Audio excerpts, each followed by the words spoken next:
They say betrayal never comes from your enemies. But nothing prepares you for the day your own best friend turns into your worst memory. I remember the moment like it was carved into my bones. A late summer evening in Charleston, South Carolina, sky painted in pastel blues and peach, air thick with the scent of gardenia, and everything just beginning to cool down after a brutally hot day. I was sitting on the front porch of my childhood home, barefoot, legs curled underneath me, sipping sweet tea that had long gone lukewarm. That evening, I felt safe. I felt seen. Because sitting right beside me, laughing until her sides ached, was Harper Lane, my best friend since second grade. We were inseparable. The kind of girls who finished each other's sentences, wore matching friendship bracelets, and whispered secrets into pillows at sleepovers until dawn. We dreamed of moving to New York City one day, me, a fashion designer, and Harper, a publicist. We made vision boards in our teens, planned our adult lives like a shared fairy tale. We swore we'd never let anything come between us. And for a long time, nothing did. But little did I know, that same girl who stood beside me through my darkest days, who held my hand at my mother's funeral, who cheered the loudest when I got into Parsons School of Design, would one day take everything I held dear and twist it into a weapon against me. It began subtly. Not with a bang, but with shadows, thin, slithering cracks in our friendship that I didn't want to see. I ignored the way Harper's compliments started to feel off. How she'd say things like, "You're so brave to wear that with your body type," followed by a smile that didn't reach her eyes. Or how she started showing up late to important meetings I invited her to, dismissing them with, "You know I have a million things going on." But I loved her. Not in the romantic way, but in the sacred way you love someone who's been a constant in your life, who knew your family, your exes, your fears, your worst mistakes. I refused to believe she was capable of hurting me. Until she did. Flash forward 10 years later. I'm standing backstage at the Metropolitan Museum of Art, moments before my collection debuts at the Met Gala's Emerging Designer Showcase. A decade of sweat, late nights, ramen noodles, and emotional breakdowns has led to this night. The audience is filled with fashion editors, A-list celebrities, buyers, and influencers. And somewhere out there, front row, is Harper Lane. She's no longer just my former best friend. She's the woman who stole my first collection, pitched it to my mentor as her own, and watched me get blacklisted from 3 design houses while she soared into stardom. And now? Now the spotlight is mine. The whispers backstage are deafening. Isn't that the girl Harper said would never make it? Didn't they have a falling out? She looks so composed, but I heard. Yes. They've heard things. But they don't know the whole story. Not yet. Let me take you back to the beginning. Before the betrayal. Before the nights I cried myself to sleep on a thrift store mattress in Brooklyn. Before I learned how to stitch pain into patterns and heartbreak into haute couture. My name is Samantha Rhodes, Sam to those who really knew me. And this is the story of how I was betrayed by the one person I loved like a sister, and how I left her utterly speechless in front of the world she thought she owned. I grew up in a modest home with creaky wooden floors and a porch swing that my father hung the summer before he died. My mother was a nurse, always tired, always kind. I learned resilience from her. I learned grace. And Harper? Harper was the fire to my calm. She came from privilege, a sprawling house in a historic district, shiny cars, weekly brunches at country clubs. But none of that mattered when we were kids. She'd sneak over to my house in pajamas just to lie on my floor and talk about boys, or school, or her dreams of making it big in PR. When her parents divorced, she cried in my lap. When I failed my first design competition, she took me for ice cream and told me I was too visionary for judges to understand. We were sisters, forged not by blood, but by the kind of loyalty you think is unshakable. So when I got accepted into Parsons and Harper landed an internship at a Manhattan PR firm, we decided to move to New York together. We were 22, naive, hungry for success, and completely unaware of how fame, envy, and opportunity could rot even the most beautiful bond. The city welcomed us with both arms and teeth. We lived in a tiny apartment in Bushwick, peeling paint, no AC, One bathroom we shared with a centipede who refused to die. I worked part-time at a fabric store while taking night classes. Harper networked, drank at rooftop bars, and started collecting contacts like currency. At first, it felt like we were still a team. She helped me style my first photo shoot. I edited her press kits late into the night. But soon, something changed. She began questioning my designs. Are shoulder pads even trending anymore? That shade of red kinda screams prom night, doesn't it? I laughed it off. I always laughed it off. Because how do you confront someone you love? How do you say, "You're hurting me," when all you've ever done is protect them? One night, she found one of my sketchbooks. The one I guarded like a diary. Inside were rough drafts for what I wanted to be my debut collection, Resurrected.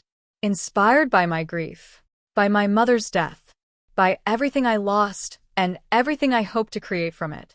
She flipped through the pages and whispered, "Sam, this is genius." I remember the way she hugged me, the way I believed her, the way I had no idea she'd secretly photograph every page and present the designs to Elliot Grange, my mentor at Parsons, as her client's concept. When I found out, when I saw the final collection, my collection, walking the runway under someone else's name with Harper listed as lead publicist, I felt my world split in two. And the worst part? When I confronted her, shaking, broken, voice barely above a whisper. She looked me in the eye and said, "This is how the real world works, Sam. Grow up." I didn't speak to anyone for weeks after that moment. I stayed in bed, curtains drawn, lights off, watching the sun rise and fall like a silent clock ticking away the version of myself I used to be. The betrayal wasn't just professional. It was spiritual. It was the loss of a bond I'd built my world around. How do you start over when the person you trusted most steals the very dream you nurtured with them by your side? To understand what Harper did, to understand why it shattered me so completely, you have to understand who I was before it happened. Before New York. Before design school. Before sleepless nights, sewing garments with trembling hands. I was just a girl from a small southern town who loved colors and fabrics more than words could explain. My name is Samantha Rhodes, born and raised in Charleston, South Carolina. The kind of place where everyone knows your business before you do, and Sunday brunch is more sacred than scripture. I didn't come from much. My mother, Linda Rhodes, worked double shifts at the hospital to keep food on the table and dreams alive. My dad, Benjamin, passed away when I was 9. Lung cancer, a silent monster that took more than just breath. He took my childhood with him. But my mom never let grief become an excuse. She taught me strength by example. She taught me that you don't need luxury to live beautifully, just intention and heart. My passion for fashion started with a broken sewing machine. It belonged to my grandmother, rusty, stiff, but magical. I found it in the attic when I was 12. I taught myself to thread it, to run fabric through its cranky body. I made dolls, pillowcases, skirts I never wore outside. Design became my language, my escape. My sketches were my secrets. I would draw entire collections when I was supposed to be studying. I didn't care about algebra. I cared about asymmetrical cuts, mixed textures, the poetry of contrast. But I never had anyone to share it with. Until Harper. Harper Lane was everything I wasn't. Outgoing. Loud. Effortlessly cool. The kind of girl who walked into a room and people noticed, even adults.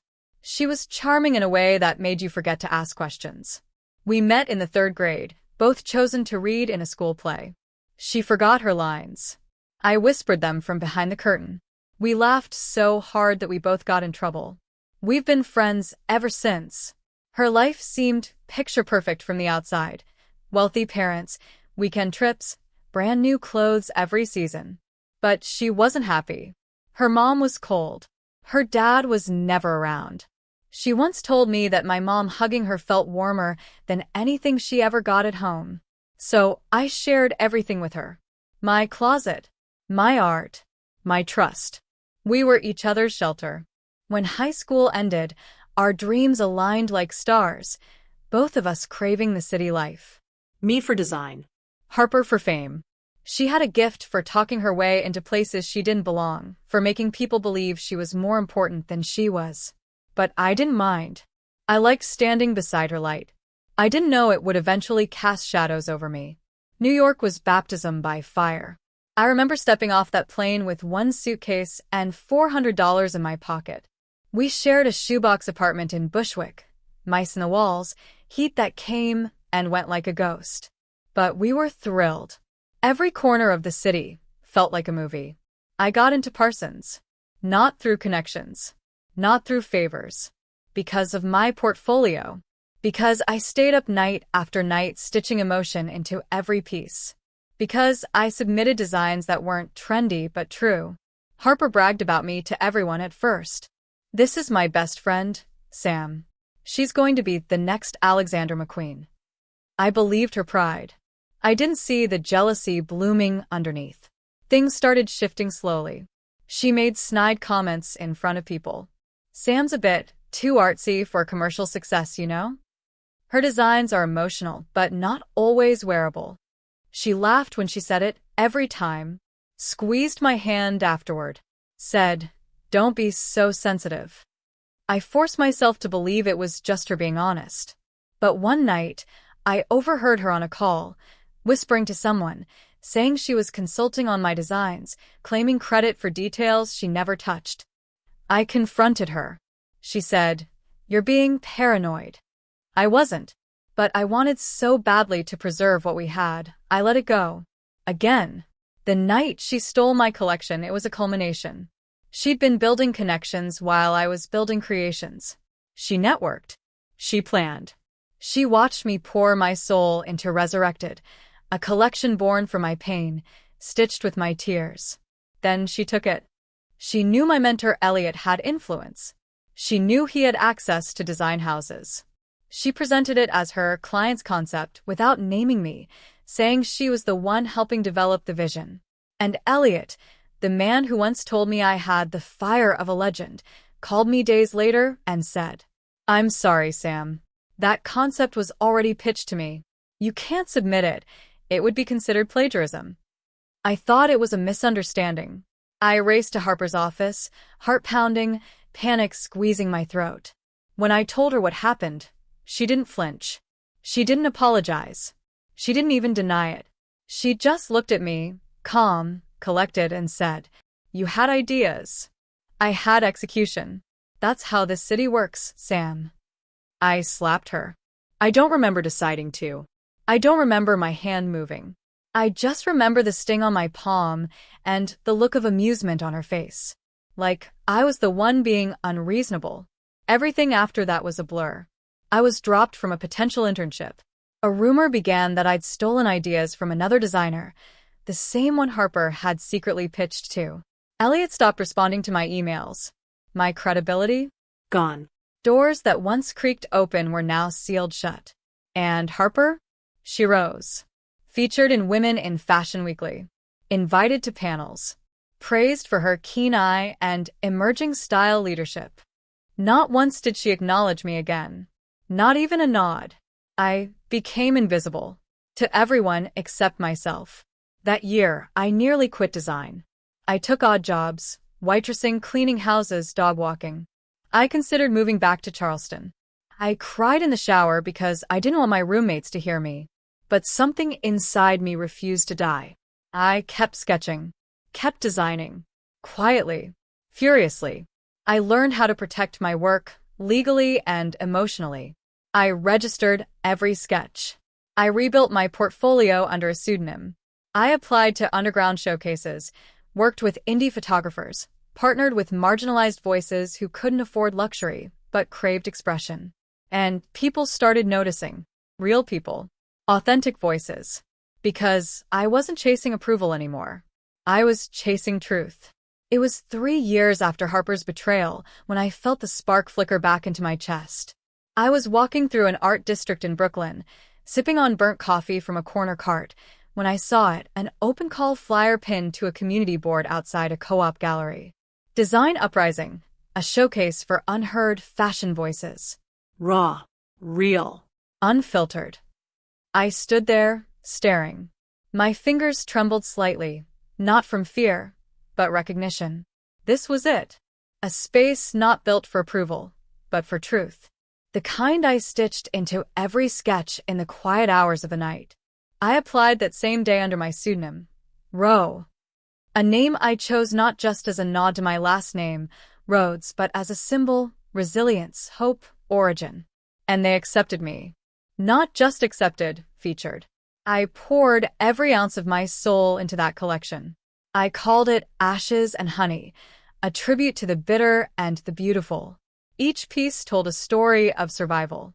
The fabrics were raw, denim scarred with burn stitches. Silks dyed like smoke. I sourced materials from thrift stores, scraps, even donations from women who'd survived abuse, abandonment, and societal neglect. It wasn't just fashion. It was memory, movement, message. I cried over every hem, bled over few. The night of the show, I nearly backed out. My name wasn't on the headline, only Ro, but what if someone recognized me? What if Harper showed up? But then I looked around the green room, at the models, most of whom had never walked a runway, many of whom carried stories heavier than mine, and I remembered why I started. This wasn't about Harper anymore. This was about healing. The show was a storm of raw energy. Unrefined. Gritty. Powerful. It didn't have flashing lights or luxury sponsors. It had heartbeat. After my final model walked, the room fell into stunned silence. Then came the applause, not polite. Not reserved. Roaring. I stood backstage, hands over my mouth, heart sprinting. Not because I was proud. Because I was free. And the world finally began to take notice. A few months later, a blog featured me. Then a podcast interviewed me. Then a quiet partnership came in from a women's collective based in LA. They wanted to use my designs for a campaign on resilience. I still kept my identity guarded until the email came from Elliot Sanders. Yes, that Elliot. He said he had attended the Design Uprising show anonymously.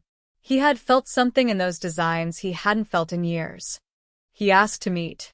I agreed on one condition. We meet in a public place, and he signed an NDA before even hearing my name. I wasn't naive anymore. We met at a rooftop cafe in Midtown. He looked older, tired but humbled. He signed the NDA without question. I slid over a folder. Sketches, stitch maps, fabric sourcing, all dated from 3 years ago. He flipped through them slowly, then looked up with tears in his eyes. "I'm sorry," he whispered. I believed her because she looked the part, because she had polish. But these were always yours. I nodded. No bitterness. No rage. Just truth. He offered to sponsor a solo show. Not as a favor. As reparation. It was around this time that Harper resurfaced. She'd been riding high for years. Red carpets, influencer parties, brand collabs. She even launched a line that mimicked sustainable fashion, though insiders whispered her methods were less than ethical. But scandals have a way of creeping up. A former assistant of hers leaked internal messages. Turns out, Harper wasn't just ambitious. She was vicious. She stole ideas. She underpaid interns. She lied on interviews, even about her education. And the internet, so quick to crown, was just as quick to cancel. I watched from a distance as headlines changed from rising star to exposed fraud. She issued apologies. They felt scripted, empty. But I didn't cheer. I didn't gloat. Because my silence had become my sword. Months later, Elliot helped me organize my first official showcase, this time under my real name, Samantha Rhodes. The theme? Full circle. I didn't just present clothes. I told a story. The betrayal. The loss. The rebirth. Each piece had layers of symbolism. Buttons shaped like broken clocks, threads woven with quotes from survivors, color palettes moving from gray to golden. The final piece, a hand-embroidered jacket, read, "I am the flame you thought you could smother." The crowd rose to their feet. I cried, not just for myself, but for every version of me that thought she was finished. Then something unexpected happened. A week later, I received a DM from Harper. Just one sentence. Can we talk? I stared at it for hours. I showed it to no one. Finally, I replied, meet me where it all started. We met outside the old cafe in Brooklyn, the one we used to sit at before school, sipping 99-cent coffee, dreaming of changing the world. She looked smaller. Not physically. Just stripped. No designer heels. No makeup. No entourage. Just Harper. And me.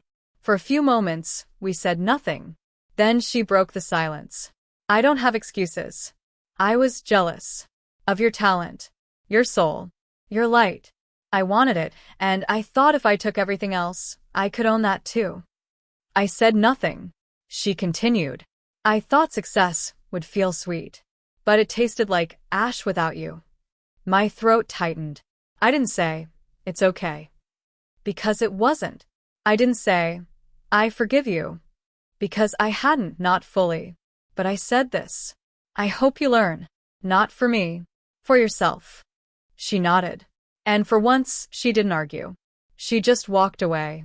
Since then, my life has been quieter. But richer. Not just in career. In peace. In truth.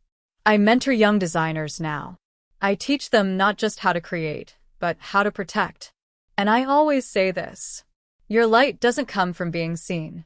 It comes from seeing yourself, clearly, completely, without apology.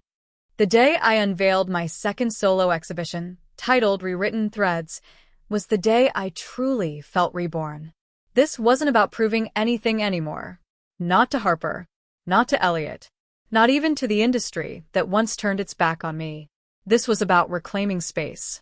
And writing the ending I deserved. The venue was intimate, an industrial loft turned gallery space in Soho. Warm lights. Exposed brick. Music that pulsed like a heartbeat. People trickled in slowly, designers, journalists, survivors, young girls with notebooks in hand. They walked through the installation like it was sacred. Each design stood beside a story. Not mine, but those of women I'd met over the last year. Abused. Abandoned. Overlooked. But never broken. The final look of the night was my most personal. A cream silk gown embroidered with broken chains across the chest, and a phoenix rising from the hem. The model walked slowly, her gaze unwavering, her shoulders strong.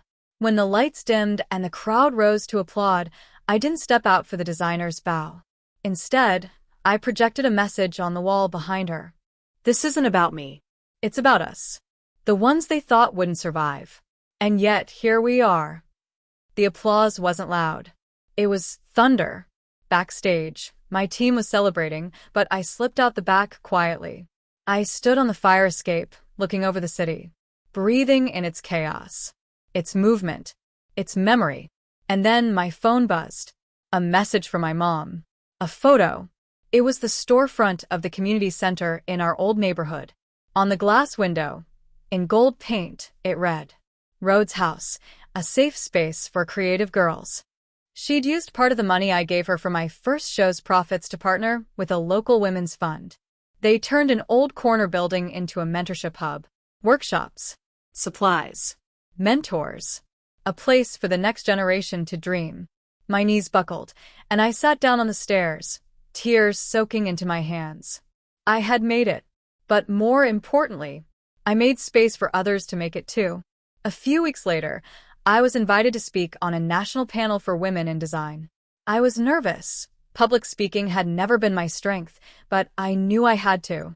Not as Samantha, the designer, but as Samantha, the survivor. I took the stage in a simple suit. No makeup. No pre-written speech. Just truth. I told them about the betrayal, the silence, the doubt, and the rise. And at the end, I looked out over the crowd, so many young faces, hopeful eyes, and I asked, who are you designing for? Their approval, or your own soul? You could hear a pin drop.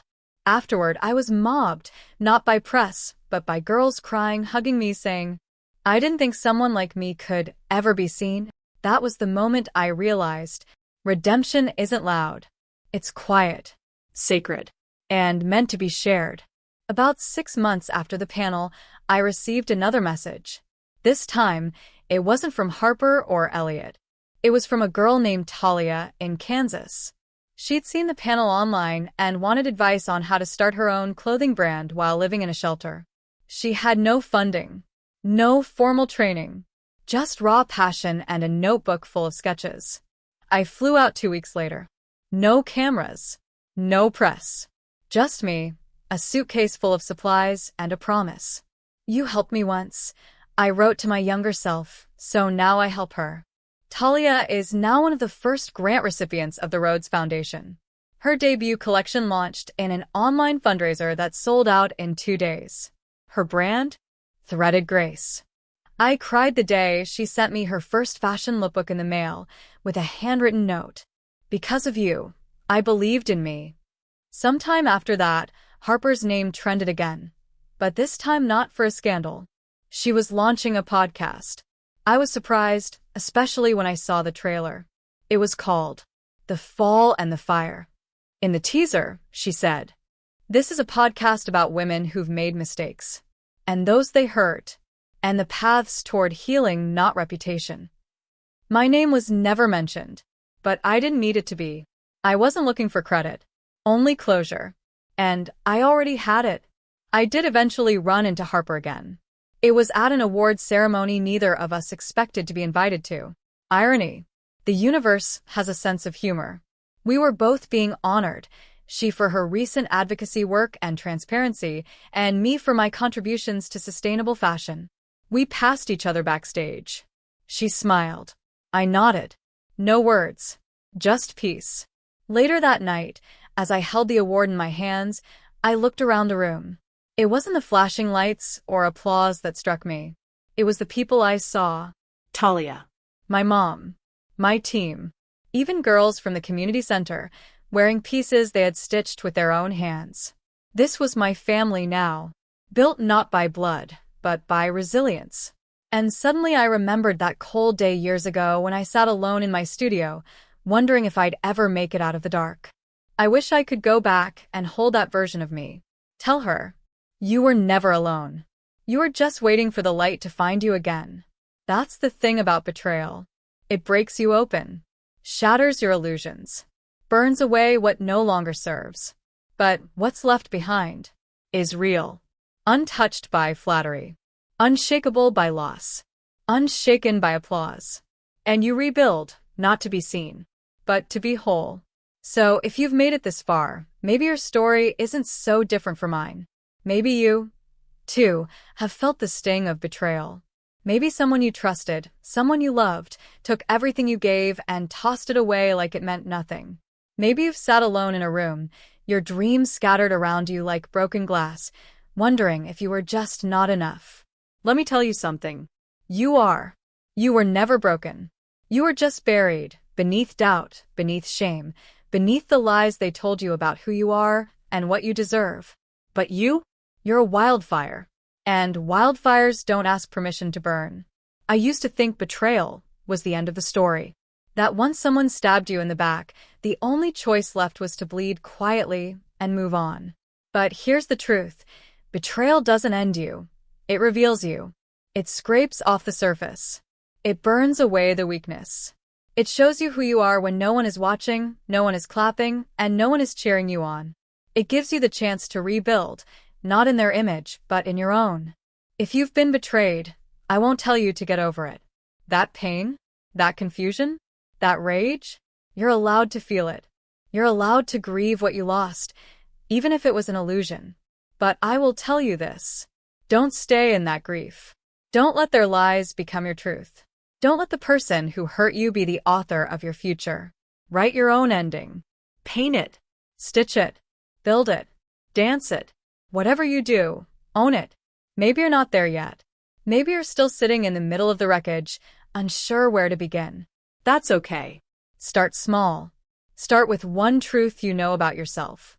Write it down. Say it out loud. Hold it like a torch. Even the smallest flame can set the darkness on fire. To the girl who's afraid she'll never be seen again, I see you. To the woman who gave someone everything, only to be replaced, you were never replaceable. To the dreamer who was told they didn't belong in the room, build your own room. To the survivor who's still learning how to breathe without flinching, each breath is a victory. And to you, yes, you who stumbled across this story thinking it was just entertainment, I dare you to see it as more. I dare you to see it as a mirror, not of your failures, but of your rise. Sometimes, the people who betray us are just mirrors too, showing us what we'll never become, teaching us who we'll never be. And while their voices may echo for a while, eventually, your own voice gets louder. And when it does, you'll hear it say something like, I didn't just survive. I transformed. And that's the kind of ending that shakes the ground. So, here's my final question to you. What will you do with the ashes they left behind? Will you bury them? Or will you build something breathtaking from them? The choice is yours. But know this. You are not your betrayal. You are your comeback. And darling, you haven't even begun to shine yet.